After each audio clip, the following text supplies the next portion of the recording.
Fucking man. So Always telling you what you can do.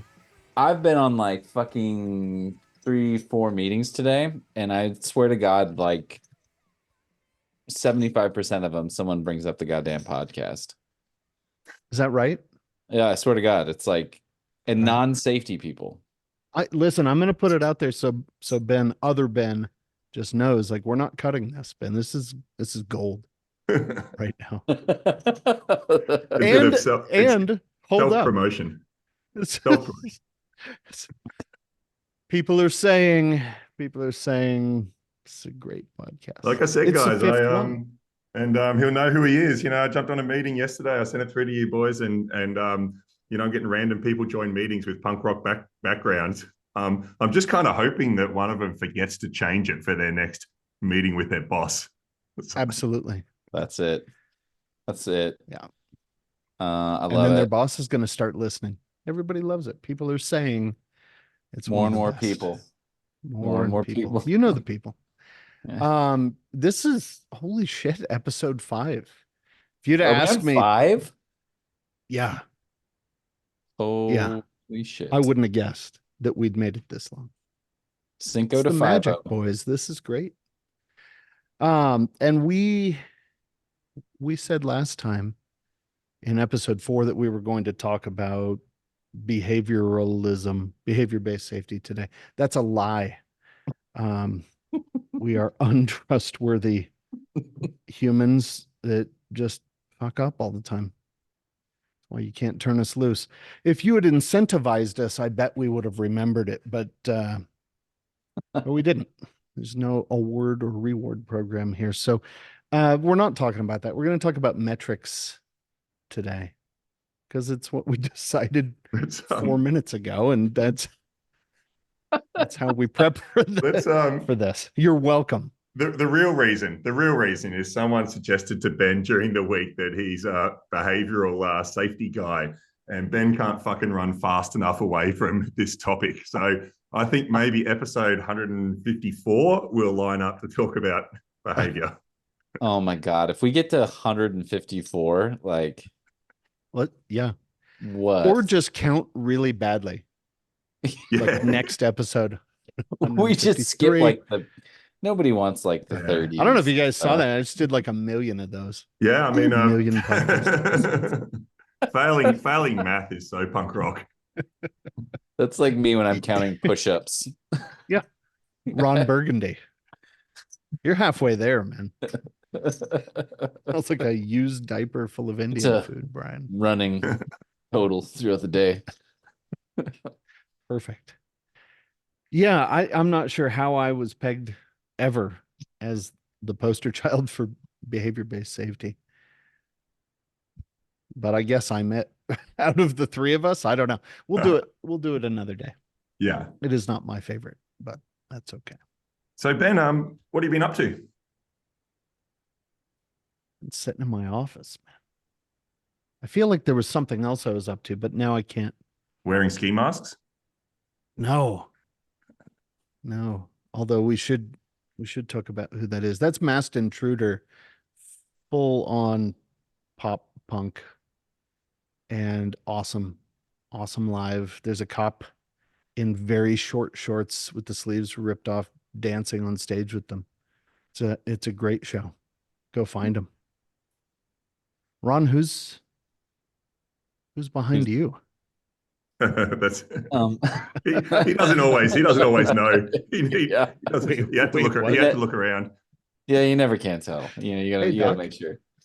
This is a hardcore band called The Chariot. I don't know if they're still around anymore though, but they rocked my face off. I put it back on. We could tell. Yeah. But no, things are good here, man. I just got back from Hawaii, which was amazing. Not at all punk, but that's fine. Yeah, you don't know. I don't know, actually. There's probably there's got to be a punk scene in Hawaii, right? Man, sure. You should go back and see. I don't know. I don't know how to Uh, solve this problem for you, Ron, but Yeah, do I have to have all the fucking do your ideas fucking here? homework, Is it Ron? just me? Jesus. God, Fucking you guys are my amateur. fucking Google. Come on. Fucking amateur. Dave, let's How are you? What's what have you been doing?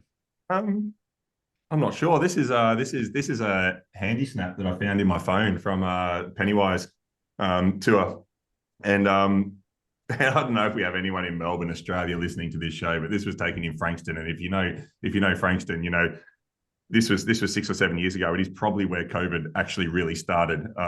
So this is but this is cool. This is their first round of the Full Circle tour. And yeah, I don't know what I've been doing. I'm on a plane to LA and Canada tomorrow. So Yeah, I'm gonna stay Canada, inside for a that few must weeks. be nice. Will be nice. Banff. Will be nice. Yeah. What up I've to heard Ben? it's Ben, you nice. mean? Yeah. Conference. Yeah. Yeah. Yeah. Should Heard be good. about it. I've heard it's lovely up there. Yeah. Yeah. What you got to do to get invited, but yeah. I'm on the road next week, boys. I think Are you? Where are you going? I don't know. I think Nashville, but I can't remember. I've got Nashville, Baltimore, DC, and Dallas in some order. But my phone knows. It's fine. Go to the airport and see what happens. I did go to the airport once, and I was booked on a flight to a city. And this is when you know you're traveling too much. And I had a long discussion with the person that I was meant to be going to a different city to what I was actually going to. And just before she was about to change the booking, I realized, oh no, actually, I am meant to be going to that city. So trust your phone, Ben, more than you trust yourself. Is my advice. Although before the phone really helped, if you've been to Houston, Texas, and I wouldn't make a trip if you haven't, but there's 2 airports, and I've so many times been to the wrong airport in that stupid city. Tried to fly out of Bush and then ended up at Hobby. Hobby. Yeah, Yeah. it's great. It's a hobby of mine. Excellent. And All right, you're so, good at it. That's what matters. Yeah, fucking up travel. Yeah. So metrics. Metrics. So you can't really have a safety conversation without discussing, whatever metrics. Well, if you can't count it, it doesn't matter, right? Like you can't manage it. You can't. Sure. Any of that. I put that on the interwebs. I saw that. Yeah. What'd you say again? Really Was that the one working. with Ted DiBiase? $1 Million Yeah. Dream? Yeah. $1 Million Man. There's an 80s wrestler for every situation. And Ted DiBiase he was made for this moment, I think. Yeah, I was at a conference. During that conference, someone had, relative to managing safety, the quote, if you can't measure it, you can't manage it. And I got really wound up and flipped a fucking table and then just left. None of that. I really happened. hope that's true. No, it didn't happen. It doesn't count unless the shirt comes off. Oh my God. Next time. That's why I have Like- a snap button shirt for you guys today. Can one of us go full Hulk style at Seahole? As in Is that a outfit? question, or I thought we were? I don't No. wait. Something different than the original brief here. No, Oh, I look, thought if you that's guys what's if you guys want to start talking about, if Ben wants to, starts talking about behavioral safety or something, I'm happy to come on stage with a folded up chair and over the back of the head. No. straight That to would the back. Excellent. So why did Look, that piss you off so much? I don't know that it pissed me off. I just wanted to flip a fucking table. It seemed like a good reason. Here's the thing. Here's the thing. That's how it always starts. I see a lot, and I don't think I'm the only one of us, big picture one of us outside of this wonderful podcast, that sees people chasing numbers for the sake of, measuring what you can and putting it on a dashboard and needing to report something. And these are realities, right? I need to probably show my boss something is happening. But then to say something like, if you can't measure it, you can't manage it, I think is really, really myopic and wrong. and frustrating because there are a lot of really cool things that I can't put in graph form that tell me something about how we're getting better or worse. Now let's flip that. Yeah, the table is going. There was an interesting discussion. If you know, I'm still new to the LinkedIn, I think, as the kids call it, The LinkedIn, the Facebook. There was like a 37 exchange thread on there about Plan, Do, Study, Act and Deming. And I mean, it's really wild, right? And so I think that there is still a lot of discussion and disagreement about how you do this stuff and what do you measure, what counts or matters, or do you have to measure anything? Yeah, maybe like that's a good place to start. Like why? Where's this desire come from?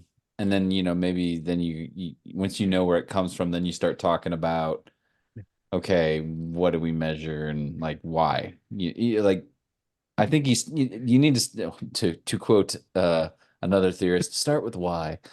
Yeah. Wow. I don't know about theorist, but Yeah. charging for it. Ka-ching. Yeah, and speaking of Kaching and the $1 million man, but I think that's a lot of it, right? Is if I'm going to give you money, right? I'm going to devote budget and resources and time and all this sort of stuff from our organization.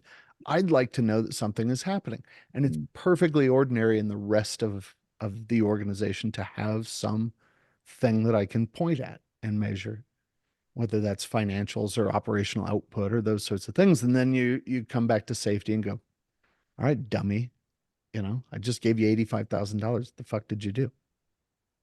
Yeah. I've set you up, Dave. I think the word manage in that statement is really important. Like, if you don't measure it, you can't manage it. Let's sort of reverse that and go, what can we actually manage? And how do we know that we're managing it? And I think from a punk rock point of view, I think the question becomes is like, do the punk rock bands really give a shit how many people listen to their music, how many people turn up at shows, right? You can't, all you can give a shit about is making cool music. So I'll throw a couple of numbers at you, boys. Uh-oh. 852. He came prepared. 852. Okay. 168 and 21. Okay, Like- well, it sounds like our numbers are a little lower than expected, and so we'll put you on So there. this is the first time I think we've had a conversation about metrics. But 852 podcast downloads, 168 YouTube views, 21 YouTube subscribers, right? So they're the numbers. Is that right? Yeah, That's yeah. pretty That's great. I think, and I think I fucked up YouTube, by the way, when I put the wrong video, took it off and had to put another one does on. not surprise me. Yeah, yeah, does not surprise Did me. I fucked it up? No, me No, neither. no. We'll be talking What's about that in surprising the, is that I fucked it up behavioral only episode. once. Yeah. So there's yeah. one complete fuck up. I think if I had Well, been two. standing behind over your back, ready to give you a whack in the back of the head, you would have got a better performance. I'd have paid more attention, I'll tell you that. Yeah, But I try think all we can kind of worry about is talking about, I don't know, making a not shit podcast or a not shit video. It's pretty hard for us to think about like controlling and managing how many people listen, right? And I think that's in that thing. Like, you should measure things that you can actually manage. And incidence isn't one of those things, and it might be controversial, but there's just too many variables at play for us to think that we can look at a number and manage it genuinely. I mean, we can manage the hell out of that number. Like, I can make that number be any number that you want it to be, but that's probably more, whatever you can measure, you can manipulate, right? Like, So yeah, I think we need to think about, what are the things in the metrics conversations, what are the things that we're actually managing that's important? Yeah. Well, I mean, to that point, I mean, it's certainly like, I don't know, it probably matters to some extent. I mean, if the number of listeners or having any listeners, anything other than zero doesn't matter, then why the fuck are we doing this? If it's, I mean, just to give us an excuse to put our voices out into the world, that doesn't really make any sense. But to your point, though, Wait, it doesn't? like, it is intellectually appealing, I think, to say, okay, yeah, well, it makes sense to to want more of that. And in theory, if we do a good podcast, an indicator of doing a good podcast is more people want to listen to it. Therefore, we should measure that. I think the mistake, though, and this gets it, what I think you're saying is the mistake is that I have no way to base what the appropriate number of I was gonna listeners, like what's good. I don't know. Yeah. And is if 1 million people listen to our podcast, does that make it a good podcast? I Still suspect not. yes. So- But I think but to your point, to your point is right. And this is, I mean, I don't know when we're going to get to this. It was probably meant to be later, like the whole benchmarking thing, right? Like, because sure, let's look at our performance alongside Joe Rogan or someone, and like, you know, how much sense does that make? Yeah. I think the tricky part, though, well, there's probably more than one, but for a lot of folks, is that they're being asked by some, we'll call them an overlord, to report some number, right? So I want to win a contract, and part of bidding on this contract is I have to report, among other things, recordable injury rate, which among the three of us, I think we agree is probably a pretty shit indicator of almost everything, unless you are so far beyond one or maybe two standard deviations. It's probably not worth losing a whole lot of sleep over. But they've got to do it, right? Yeah. No one's going to, a federal agency We isn't have going to to. change the way they do it. Yeah, Yeah, we have to. I don't have a choice in the matter. Yeah. Yeah. Well, you made the rules. Save yourself some time, Ron. Just put one on every response. I was going One. to say 7. Just I think it's a good number. Too high. We'll Too benchmark high. it. You won't Yeah. win work. Yeah. But like, But that's the reality of it, right? Yeah, you have to, like, you don't. And so to me, I don't know. There's a lot of different ways we can go with this conversation here, but like, I think a lot of people who push against metrics, and there's a lot of really good conversation about it. They make it sound like, okay, just ditch it. And like, I agree. Like, I mean, I wrote an article a year or something ago, and I said not self-promotion here. I know. I don't know if you can guys look it know up. this. It's I big, wrote an article. whatever. I wrote an article. No, Probably, like probably read it. And the title was "It's Not Better Than Nothing." Because like sometimes people will like, oh well, I can, I want to have incident data because what else is there? It's better than nothing, and that's not necessarily true, right? Like, yeah, I would say it's it's the opposite of it's conditioning you to be worse at being worse, and I just fuck. Exactly. Yeah. I'm glad you brought that up, because now I am gonna flip a fucking table. I hate hearing that, right? Yeah. It's lazy, I think. I also think there's a bit of an and thing here, right? Like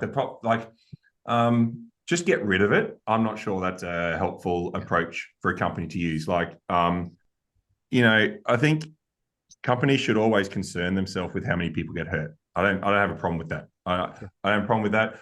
And the same with all other lagging metrics. What was our sales for the last quarter? What's our profit for the last year? Problem is, when you go into a sales team, you go, don't just look at the sales number. You got to look at lead generation. You got to look at net promoter scores. You got, don't just look at, our profit. Look at return on capital employed. Look at all the and in safety, we just go like, sure, know if you're hurting people, but don't use it to make any decisions moving forward. It's okay to know it, but just, you don't need to have too much discussion about it other than, are we looking after those people? And then, if we actually want to have a conversation about what should we be doing, that's not the place to look. Right. But, yeah, right. I'm not sure it's hard to unring the bell once we've already hurt somebody. So I think that's really the discussion, right? Is that it's reaching that balance. And I think when you said, I think it's an and discussion. It's not practical to tell people to get rid of it. Most people don't like the shitty metrics they're forced into. But I think it's worth that conversation. And especially I think where this gets important is that winning work, right?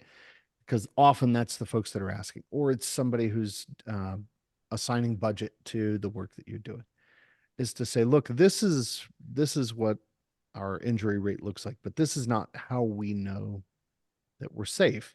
It is important. I agree. Look, we shouldn't, as a condition of work, we probably shouldn't kill or hurt people at work. It seems, yeah, I had one CEO not a once. great strategy. I had one CEO once and was really, really focused, as I guess CEOs are, on return on investment. And most things were financial, but a few things we said, look, we can't measure our investment in safety and financial returns. And, HR was the same. They said, like, we can't do it. And so what he turned around and put in place was if HR wanted to implement any kind of HR program, they needed to commit to how much it would increase the employee engagement score by. And if I wanted to implement any safety program, I had to commit to how much it would reduce the recordable injury rate of the company by. So it's like, oh, you want to train our leaders? That's fine. Okay, train our leaders and our recordable rate will go from 4.2 to 3.8. Sounds like a good idea. Brilliant. The thing is, like, who cares, right? I just made up numbers and got approval for my projects and went and did them. Like, some of this, we just spend too much time just, I don't know, wasting energy on irrelevant shit, right? Just I don't think it's move on. I don't think it's always wasteful though to put that lens of ROI, if you want to take that as an example, and to use that to sort of cull out the shitty stuff, because there's almost always, this list of safety stuff. Some of it is itself is noise and a waste of time. But if you said, look, there are these things happening, they're happening down in the shop. We have a pretty good sense based on observations and reports and what people are telling us that a lot of it is due to fatigue, right? Maybe 50% of these things result of, we're pushing people, they're doing extra shifts, they're working doubles. There's a fatigue problem. And we want to start by addressing fatigue. Well, if we think we can reduce that from 50% of these are related to fatigue, and we can lower that number because someone stayed awake during fatigue countermeasures training, or we're setting up shifts differently. I mean, I think these are all things where we can look at an ROI and assign some sort of basic guess to it and say to the boss, look, I think it's important that we do this thing. It's going to lower production by X, but I think this is the outcome. I don't know. Well, I think that makes, so there's two pieces of it. So one of the other things you were saying, Dave, like, there's a lot of conversations we have internally in my organization where, like, initially we were wringing our fists at, like, oh, we don't want to give these injury statistics to, like, our board or like potential investors. And at some point I just said, you know what? These people don't make any fucking decisions about the work. They don't give a shit. Give them what they want to help to make it so that they give us money and go away. Like, if that's the injury numbers, that's fine. Like, I don't care, because they don't, that, to me, it comes back to, like, the whole thing that you and Drew did about safety of work versus the work of safety. To me, that's just the work of safety. It doesn't affect the safety work, so I don't really care. I'm going to check the box and move on with my life. To your point, Ben, too, about, I agree. Like, I think we need to have a lot more discussions about ROI. I just think we need to get a hell of a lot smarter about it. Yeah. But how many safety folks do you know who've been trained at all in the sort of business side of this stuff? None at all. Or even just thinking along these lines. Like, I can't tell you how many times I talk to safety people in my industry, in our supply chain and whatnot. I have to interface with a lot of them, and just trying to bring up the idea of, like, hey, how do we know this is working? And it's like, well, I mean, because it works. And it's, they fill out the paperwork and they do it. And injury rate, man. Come on. They have no reasonable way of knowing, how what they're doing is working at all. Like, it's weird. And I think this is to Ben's example about that fatigue example, right? Like, we can't be lazy. Like, just seeing a bunch of incidents and going, oh yeah, they're fatigue. You first of all, you understand there's a fundamental attribution, error or bias. Like, are these things do we actually have a fatigue problem? And you have to do the kind of work to baseline that. And then if I'm going to invest in trying to improve that, then I actually want to measure reduced fatigue, because I may have the same amount of incidents, but I may actually have reduced fatigue significantly. And yeah, I think, maybe cruise around site, giving people these kind of like crossword puzzles and timing them on how long it takes them or something. But like the thing is, like Karolinska measuring sleepiness. what we're trying to manage, right? Yeah. As opposed to waiting for the bouncing ball to end up in a hospital bed. Yeah. Wait, what bouncing ball to end up Who's in the the hospital? bouncing? Who's the What is- bouncing You know, ball in the this follow the situation? bouncing ball, right? Like Uh-huh. Like the song, like a song, not a like a song, it's like a reading. saying. I love that we have one of these in every fucking episode. Is this like This is a on the Davism. screen? You're reading along, and the little ball Yeah, bounces on follow the the bouncing word. ball. Like, like, oh, this leader didn't do this, and then the person was fatigued, and then they No one's didn't ever heard of that. wear their gloves, and then they started operating it, and then they hurt themselves, and then they end up in a hospital bed, right? No one's ever Okay. heard of that Okay. bouncing ball, This is but so it's fine. interesting. Okay. I'm I'm We now have a waiting name for the episode, though. Follow the the bouncing bouncing ball. ball. That's Write that down. um, Well, remember it then. I'm gonna write that. I was gonna call it size matters because we're talking about metrics. Um, but I'm Oh my open to God. discussion. Ron's But got the Right. biggest microphone. no, Rock and no, roll. I think you're right though, right? Like I think that point of focus in on what you can manage and use that as your measure for improvement, right? Like, if fatigue is the issue that we've identified, let's focus in on fatigue. If the issue, like I think one of the conversations we're having is this very conversation in our organization. And like, I'm pretty sure when we start to talk to the operational people and ask them, which this gets to another point, we'll probably talk about is about how these metrics should be oriented. But when we ask them, like, what do they care about? I bet they're going to say stuff like schedule pressure, like, you know, um, things that when they feel you go to a job site and things feel stressed, things feel pressured. There's probably things that we can actually more directly or more effectively measure and then actually do something about than trying to say like, oh, I didn't have an incident, therefore everything I did before that was good, which could just be magical bullshit thinking. It very often Yeah. magical bullshit thinking. Yeah. But it's interesting too, because I think if we're talking, metrics aside, but deciding what in the hell it is we're going to try to manage. Yeah. I mean, I use the example of fatigue, but it could be that fatigue affects what we're looking at. Fuck all. Yeah. Right. It could be that people are fatigued and that happens all the time. And I work my ass off and I reduce it. And it really doesn't make work different or better. It just reduced fatigue. Now, Yeah. maybe fatigue is a bad example, right? But Yeah. I think sometimes we just cherry pick what we're gonna Yeah. work on too. And I maybe kind of that think leads that to the everything we numbers do being should be manipulated. targeted in one of two areas. It should be directly reducing risk, and we can see that we are doing this because it reduces risk. We're putting this control in, we're improving the robustness of this control or something. So it's actually physical risk reduction. And then there's the stuff we're doing to strengthen our climate. We want more open communication. We might want less production pressure. And these are specific things that we've said is in relation to our health and safety climate. We want these 8 or 10 characteristics, attributes to be true in our organization. We want people to not feel production pressure, to feel like they can communicate openly, to have the resources they need to do their work, have the training and whatever these capabilities are, that's more generic than specific to a physical risk.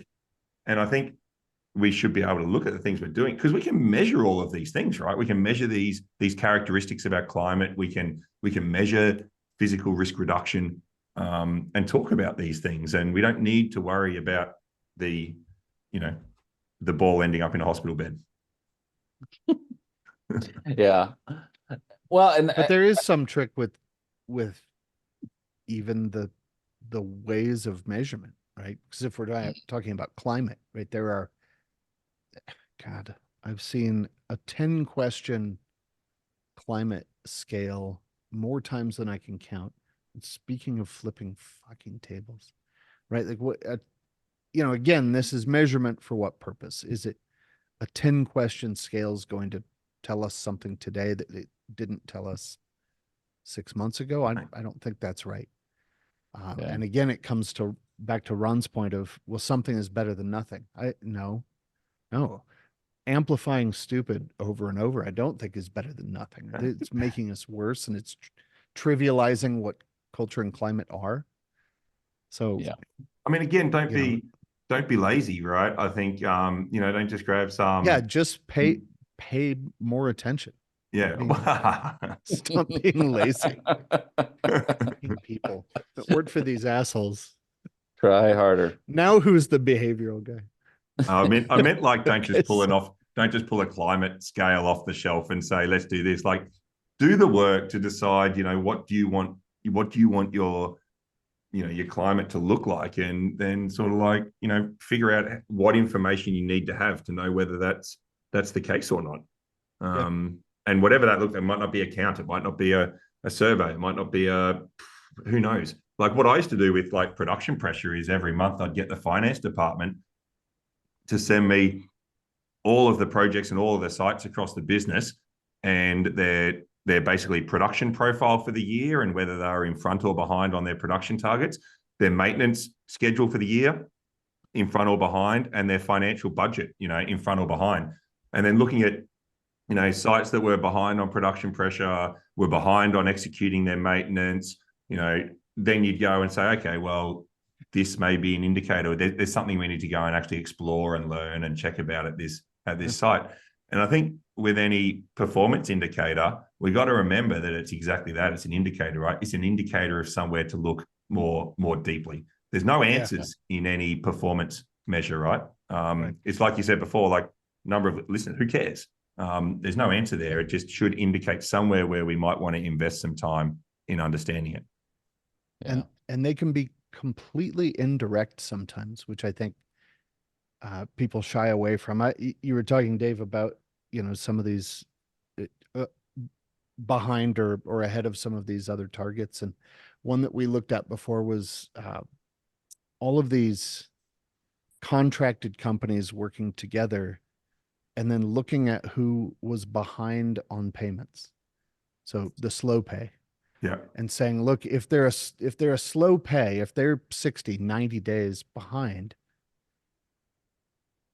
are they under a whole lot of pressure that we should probably look into more? Are they investing in the things that they've told us, when they gave us their injury rates and all that? Are they investing in those things that they said they were investing in? If they're not able to pay their bills, what else is happening? And I think it's just a prioritization tool. It's we've only got so much attention to pay more of, as Ron says. Absolutely. That's what I'm known for. You and me both, apparently. Big behavioral guy. That's me. I like, pigeons inside of things, pecking, getting treats. It's great. But fuck, I lost my train of thought. But yeah, don't worry about it. Pavlov's dog. Yeah, we're talking about Pavlov. Dave got it already. It's fine. I think he got all the smart stuff out. Padlocks. Yeah, he did. He did say the smart stuff.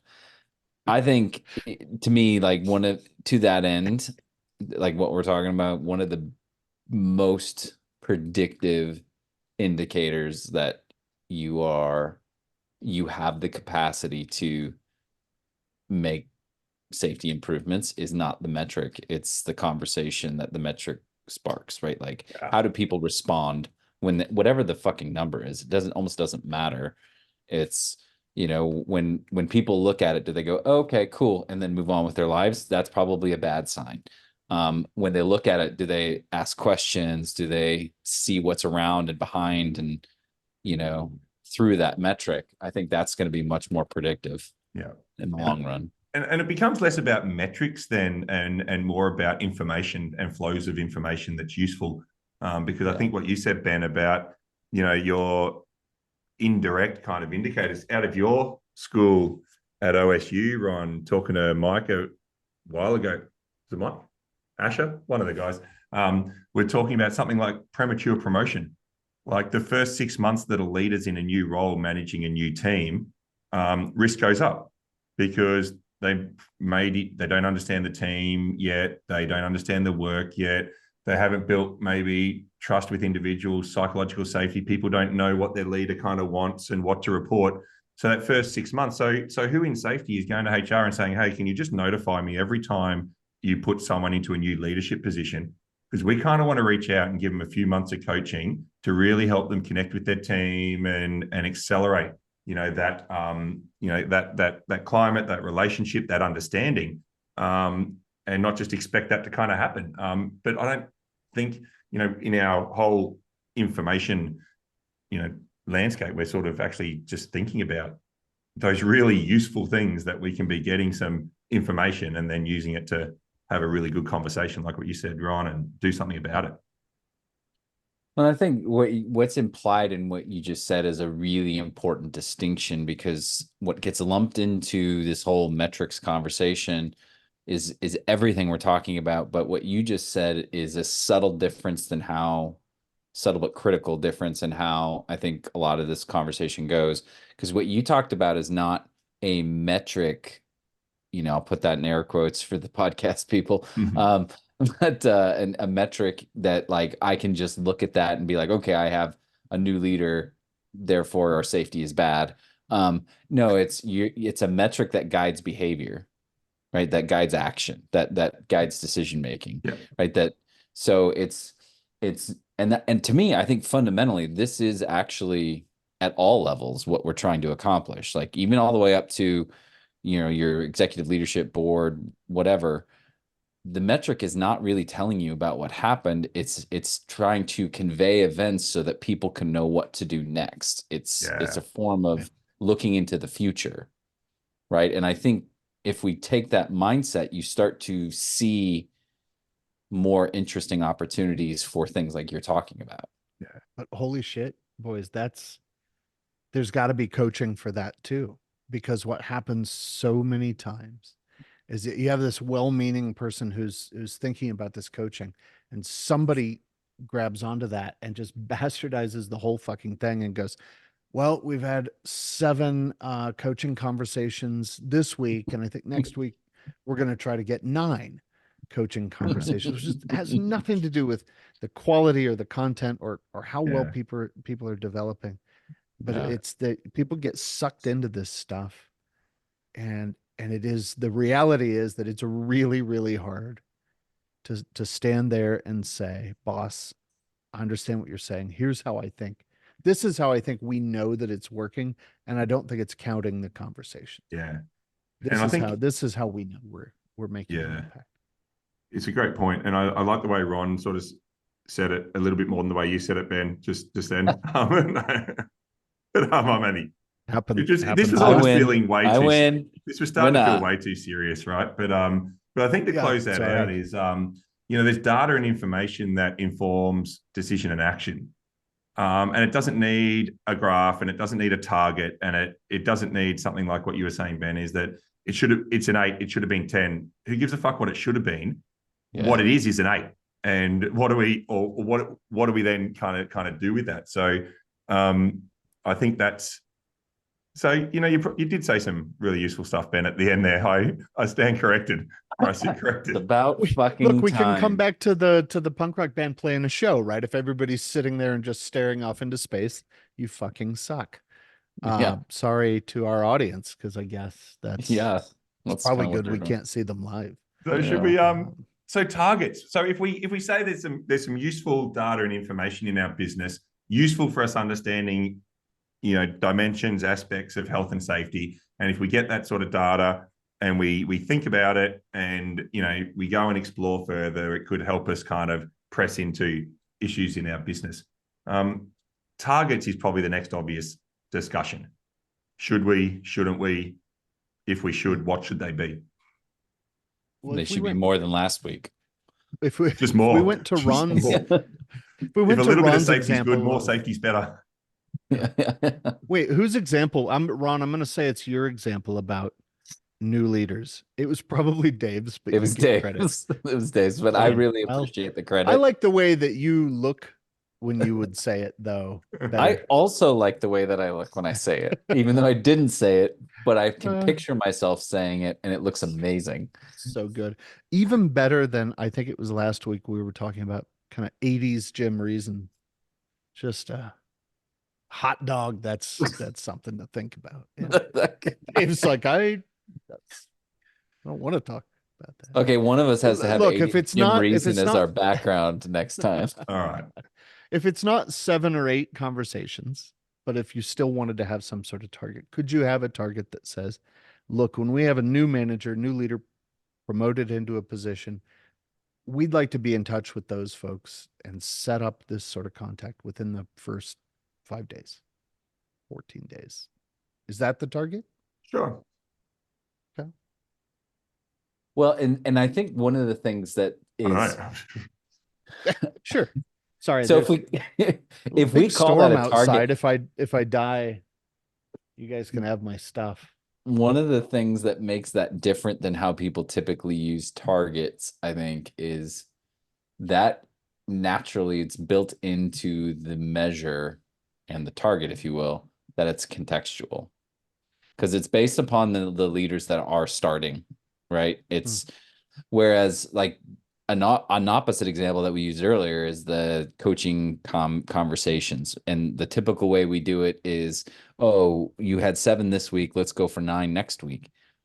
Like as if like again, more is better and that's a good, or even if we keep it static, Always. like That's why it goes to 7. 11. Yeah, exactly. Right. But It's like louder.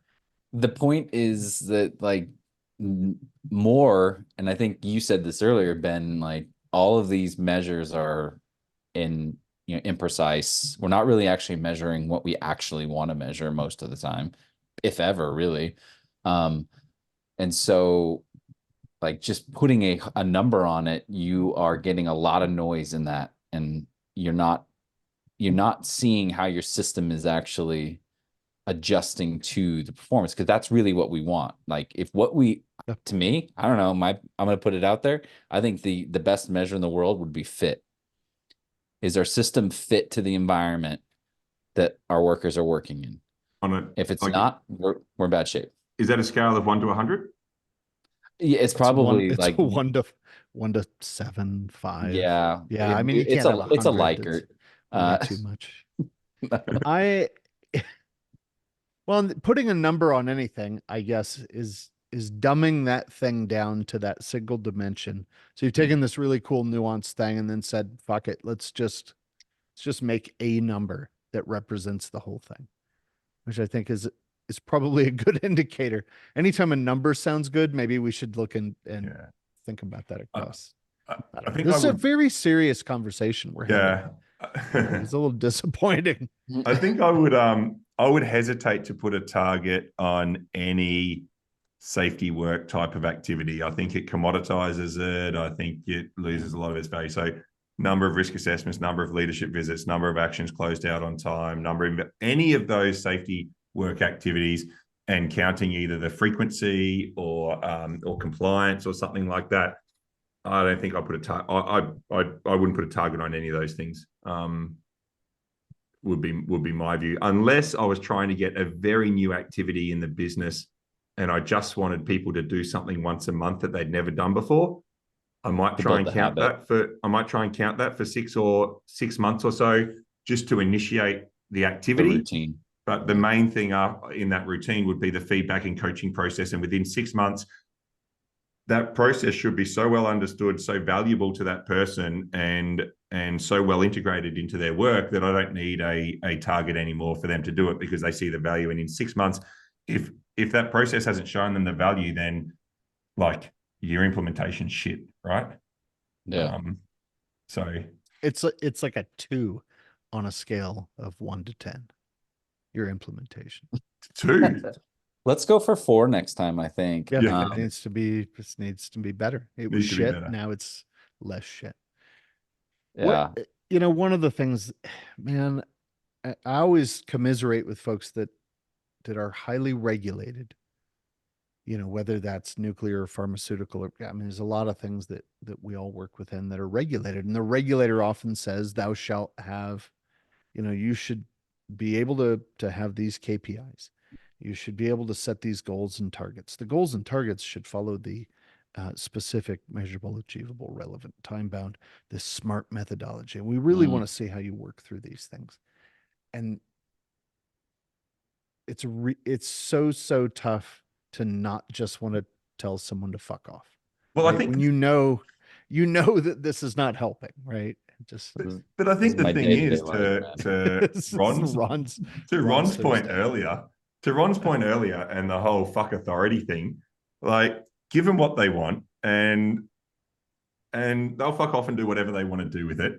But they're not making decisions about how you manage work within your company, right? And they're not making decisions about what you tell and talk to your workers about and where you invest your resources. So, minimal time and energy trying to argue about that and do what you need to do what the law says you need to do, and do it as efficiently as possible. And even better, if you're in a health and safety department, call that a compliance issue and make the legal department take care of it.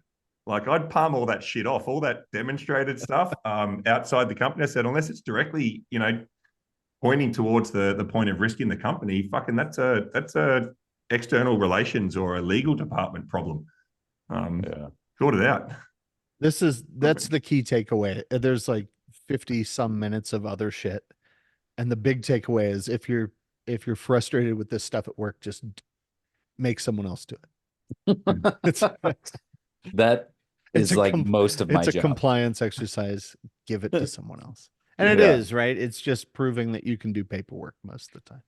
So, well, and I think part of this too, because I know there will probably be some people in here who are leaders in that they have operational people, like you may not be able to pawn it off to someone else. You might want to consider whether you actually absorbing that bullshit helps the people below you focus in on what's important. Like there may be times when you have to be the guy who, like, I'm going to be the guy who takes the L and goes in front of the board and does my little clown dance for them so that they stay out of your fucking way, the people who are actually doing the work. You know what I mean? Like, and so, and there's people out there who they get really frustrated, I bet. And again, I've been there. I've been that person, but when you realize that's what you're doing, I actually think that is a valuable service you are giving to people when you can actually deflect the bullshit away from them. So that they can actually, which is weird because I don't think we needed safety people anyway. I think it was Ron who said worst job ever. We don't need any of these people. That's almost like a direct quote. I think so. Dave, I have it because you've hit all the really good answers here. I got a question for you. So and this is it's a real long shot, but if there's someone in a leadership position listening to this podcast, unlikely as that is, you save your question. Moving on. Right, still listening. What should they be asking for? Because we talked a lot about if you're the safety person or if you're an operational leader, manager, supervisor. But if you're an executive, what should you be asking your safety folks for? Yeah, I think I'd be asking, and maybe this goes to what leaders are trying to ask when they look at incident rates, is are we getting safer as a business? Right? Are we safer now than we were a month, a week, a year, I don't know, ago? And so, I have seen an organization work with, or actually a couple of organizations now put in place a metric like number of new engineering controls for fatality risks in our company. And then, so if you think about what we want a metric to do, and so say you've got a refinery, a petrochemical facility or something, you say, okay, in the next 12 months, I want 20 additional engineering layers of protection for our fatality risk. So what action is that going to drive? It's going to drive you to kind of understand and map your risk using bow ties or something and what your existing kind of controls are.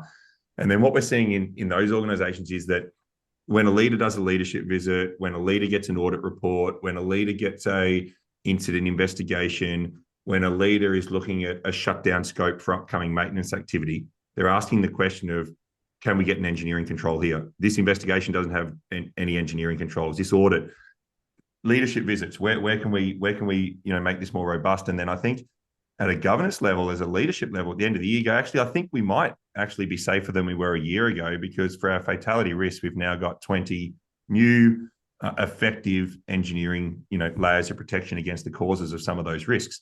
So I think, in terms of being pragmatic, organizations still need to count shit. Leaders still need to get bonuses for stuff. And so, those bonuses need to be paid against things that are quantifiable, just from, for governance and fiduciary reasons. So, if you're going to count anything, I'd count, additional effective controls for your key risks. I don't know, Ben, if that's even close to the question, but then the question is, are we getting safer, right? I blacked out a little bit there. You blacked out. Yeah, could you just say all that again? Yeah. Well, no, look, it is very good, and I get that a lot. I think just like safety folks believe that. often aren't trained on sort of the business decision making. Pay attention, Ben. Can you just stop being so complacent? Fuck. What? Captain America wouldn't have blacked out. No, he wouldn't. But executives that, just look, they've not been shield at trained. your head. They've not been trained sometimes on those questions to ask. And that's why I asked the question is, look, can we redirect what they're looking at? They're just looking at something that gives them a pulse of, are we safer? And sometimes they're not sure what that thing is. So I like that question. How are we safer? And then maybe, how do you know? How do you know?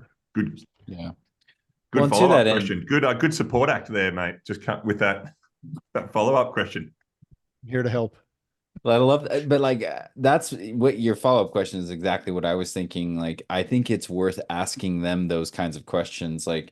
Okay, think about a job, task, whatever is relevant to your domain or industry, where you saw it and you just knew it was going off the rails. What did you see? What were the things that you identified, right? And it's probably not going to be injury statistics. It's probably going to be some other thing they noticed. You could also, and I think this is really good. I think I got this from my friend Daniel Hummerdahl. I think you guys know him. Yeah, you know him, Dave. Do you know Ben? Ben, do you know Daniel? Nobody knows me. Nobody. Well, yes, I know he doesn't know you. I'm just asking if you know him. No one does. Nobody. But he went around and asked CEOs, think about a time when you thought safety was exemplary in this organization. You saw the performance, people were doing things, and you just thought, wow, this was the safest we've ever been. What did you see? What were you looking for? And then how can we get more of that? Because often you'll find people talking about teamwork, coming together, communication, good shit. Maybe there's something there that we could focus in on. And I think, Ron, it's a good question. And I think, then the leadership reflection should be, how much time do we spend talking about these things in our management meetings, and what information and data flows do we get that tells us whether this stuff is kind of true across the board or not? And then they'll go, oh, we don't talk about this stuff, and we don't get any information. That's our mission to zero right there. Yeah. Oh, we didn't even get there. So that could be a different one. Yeah, that's a different one. Where are we on time, by the way? I never know. I'm good for 3 hours on this thing. Did we solve it? No, but I'm always just curious. Are we at 50 minutes or if only there was these clocks or some counting, something to measure what time we started. To measure time with.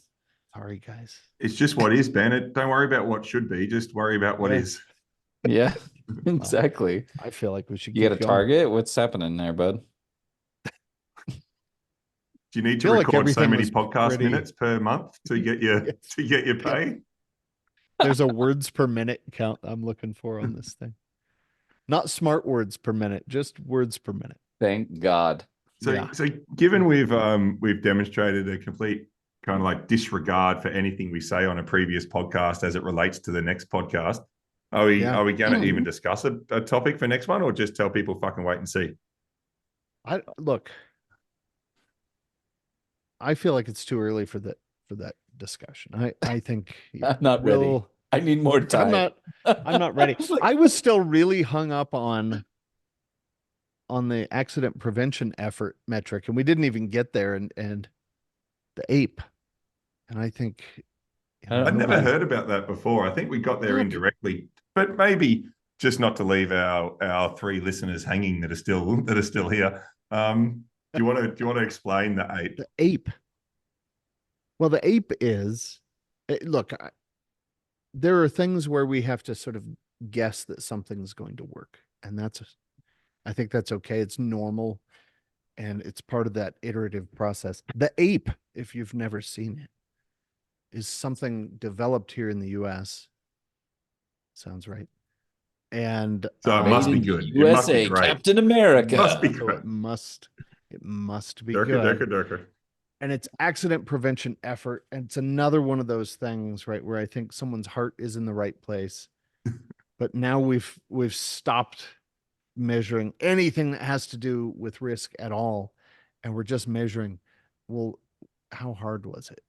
Like what was the effort? Which seems like a really fucking just stupid thing. And the example that I gave before, which is just gold, is we had 4 meetings with 15 people in the meeting. So you just multiply that and you get a score of 60. And he goes, 60 good or bad? Yeah. Yeah. That's right. Oh yeah. It's You a know lot what of I'm effort. doing it. You know what I'm doing at the end of the month if I'm a leader and I haven't done jack shit for safety during the month is I'm calling a Just multiplying. business-wide safety stand down. That's And it. I'm going on the broadcast live stream with 2,000 people, and basically You don't even saying, have to, because happy there's a days. mechanism for putting a multiplier in there, Dave. If you think the meetings are really important, you then just multiply. Oh, I'm the at boss, the right? end. Oh So my it must God. be 100 out of 100 Sure. importance. So What if you like yell safety every time you say the word? Do you get like extra like safety? safety. Yeah. Like Yeah. like It's because not then 60, it like it's it it's a jolts million. people into compliance. So not to I just wanted to upset say people, ape, but and I appreciate maybe what you're saying there, Ron, is like hire a health and safety person with like some form of safety Tourette's or something that goes around site all day just screaming at people, screaming That would take random a lot of safety effort safety. and just like, So I hope you're safe today. so this podcast, just play this over the speakers. Wear your PPE. So there's another podcast. The fuck is wrong with you? There's another podcast title for you, Ben. Safety Tourette's. There you go. Okay. I Got thought a it bit was of work wear ahead of your you. wear your PP. Wear your PP. PPE. Huh. Ron says it fast. It's hard to a little hard to tell. I think fast. I talk fast. I slur my words sometimes. What should we talk about? Like now or next time? No, next clearly we've run out of anything good this time. What do you mean run Oh, out of Jesus. it? You What say is- that like there was anything good. Look, I have some confidence this was our most, I'm gonna call it cerebral, boys. I think this was like we just played jazz for the day instead of punk. I think we have to get stupider. Can we see your new tattoo, Dave? So a topic like There it manual is. handling training or Did you something. see him just do that casually? I Like know. he just A like topic casually like, was like, "Hey I don't know guys, if you guys saw this, but I look pretty fucking awesome. Ben, you Yeah. kind of look a bit like a lumberjack. I'm not going to lie. Kind of looks like some Canadian bike- guy this got is a lost bike- in like bike downtown, I don't jersey. know, Seattle Yeah, or sorry. something at some punk rock show and just Yeah. yeah." kind of lost in the bar. I've got super tight jeans on. Yeah. No, just kidding. I don't. As far as you know. So what were you gonna say? What are we talking about? Yeah, I don't know. Checks. Merch. Fucking merch. Yeah, see, I had to People are get one of the asking. kids to print out I the know. logo on paper and tape This is it to Bush my League. pop filter or my Yeah. shield, whatever you call that thing. Your spit shield. Yeah. Nah, it's not. It's like the thing that It's a stops dental you, dam, I it's the think, thing that is what stops they. you guys talking over me when I'm talking into the mic. Oh, nothing's gonna stop that. Yeah.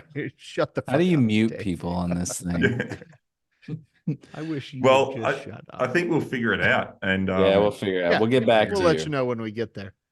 And we'll work on the merch. Look, it's you can't rush. can we set ourselves a target for Seahole that, we'll or Ben, you just want to just Yeah. spend a couple of months with you being the only one kind of sporting this merch and That's what he's doing.